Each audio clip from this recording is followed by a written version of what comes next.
York State Bar, as of yesterday, the New York State Bar, as of yesterday, Dr. Mary Beth Morrissey, or pardon me, just Mary Beth Morrissey, who was the chair of the New York State Bar's health policy section, or the health section,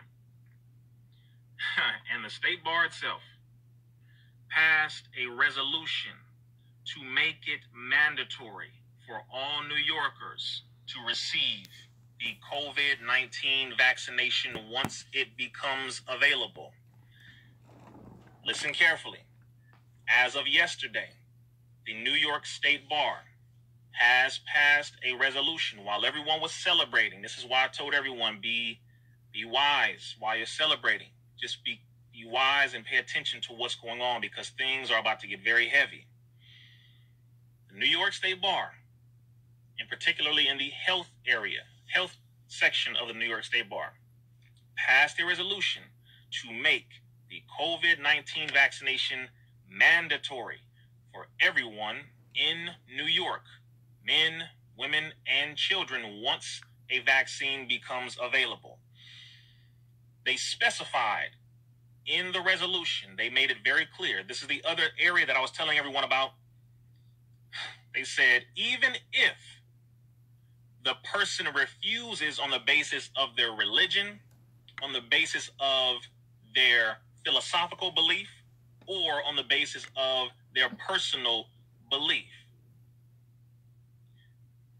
whether if you can refuse it based on your medical belief or not, or your medical circumstance or not, that may be able to be worked through, possibly. But at the same time, this is exactly what we were telling people. This is exactly what we've been telling everyone. And the reason why I'm making this very clear and making it known up front is because if New York passed that, California absolutely is going to pass that.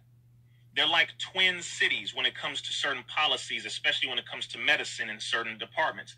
Vaccines, if New York passed it, California absolutely will do the same, and the likelihood of it sweeping across the country is going to be very high. So they are going to say to you that even if you say it is against your religious belief, meaning God don't matter to them, they're going to say, and this is all over the New York Times, New York Post, all over the New York mainstream media as well. So if anyone wants sources, there you go. But for those who have been studying this for a very long time, including the doctors, including the lawyers, including the biochemists, including the virologists, epidemiologists, anyone who has been working in this area for a long time, I myself, as an independent researcher, have been working in this area for about the last 5 years. We know what we're talking about. It's obvious. It's blatant. There is no hiding it. It's not something that is a secret. It's not a conspiracy theory. This is blatant, documented fact. You're going to have to conscientiously object. Now, are there any dangers to objecting? Yes, there are many. The possibility that they will take away your children is one. This is something that I personally had to experience with a number of parents that I've worked with when I was giving them consultations regarding certain things, paperwork, information, documentation, etc. There have been parents who were threatened to have their children taken away if they didn't vaccinate them. And the doctors were saying to the parents that we're going to take your children away on the basis of medical neglect. This is the slick way of them trying to take away your children. They're going to say you're neglecting them medically because you refuse to give them a concoction of chemicals that is questionable, that the United States government itself states are in no doses in its combination safe. Period. Number two, they will say that you will be threatened to have your job taken away. You will be threatened with your job or with your employment. You can possibly be threatened with travel, as far as you being able to travel to certain areas, especially when it comes to going in and out of the country. That is a possibility. There are a number of things that they can threaten you with, because there are a number of things that people have already been threatened with, been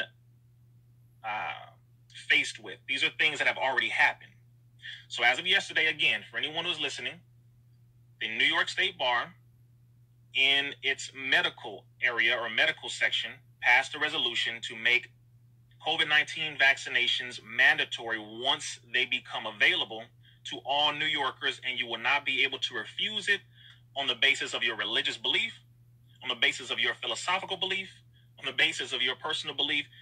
But as far as medical, if you have something dealing with your body medically, you may be able to get around it. I'm not sure. I'm still researching the documentation, and it hasn't mentioned, anything medically, but that would be the only area that I would say you'd be able to kind of get around it. But even then, you can't tell a person that on the basis of their religious belief that doesn't work. That's not good enough. What they're telling you is God does not matter.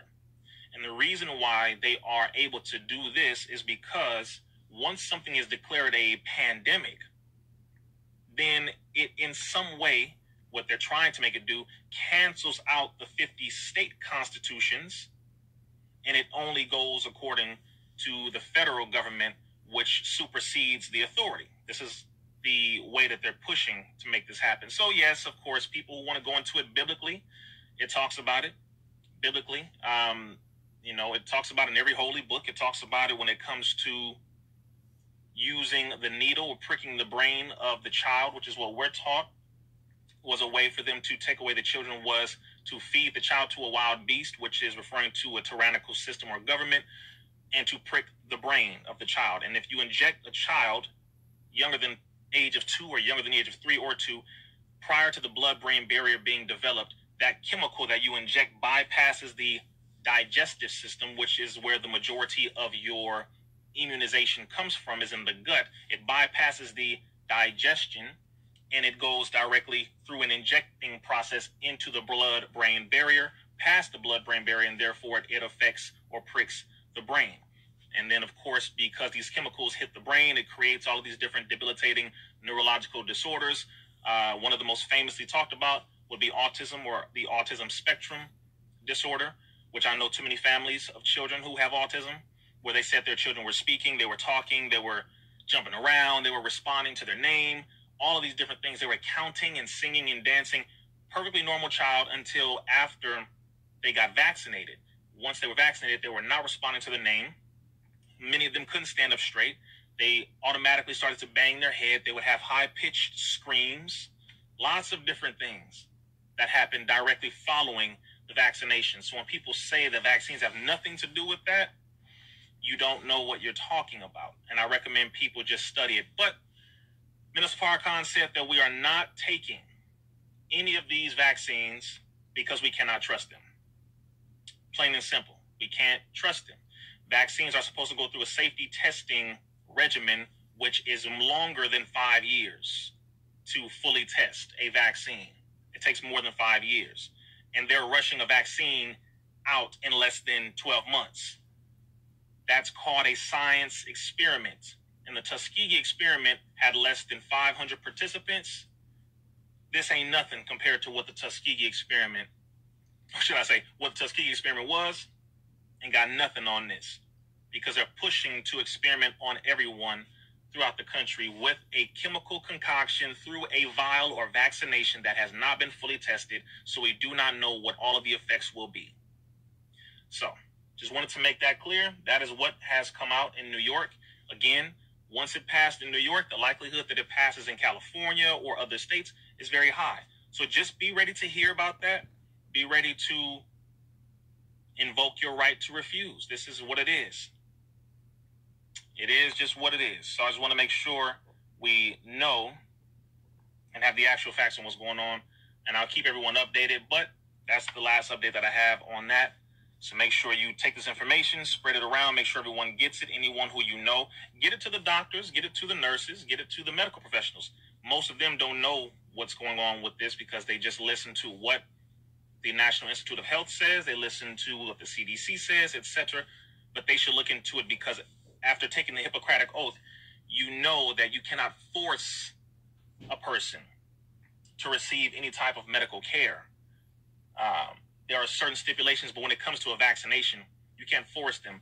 After the passing of the 1986 National Childhood Vaccine Injury Act, a vaccine manufacturer can put literally anything in a vaccine, and they are not held with any liability. They cannot be sued because of that specific act that was passed, the National Childhood Vaccine Injury Act of 1986. Along with many other things. And according to the United States Supreme Court in 2011, they stated at the end of the case, that vaccines are unavoidably unsafe.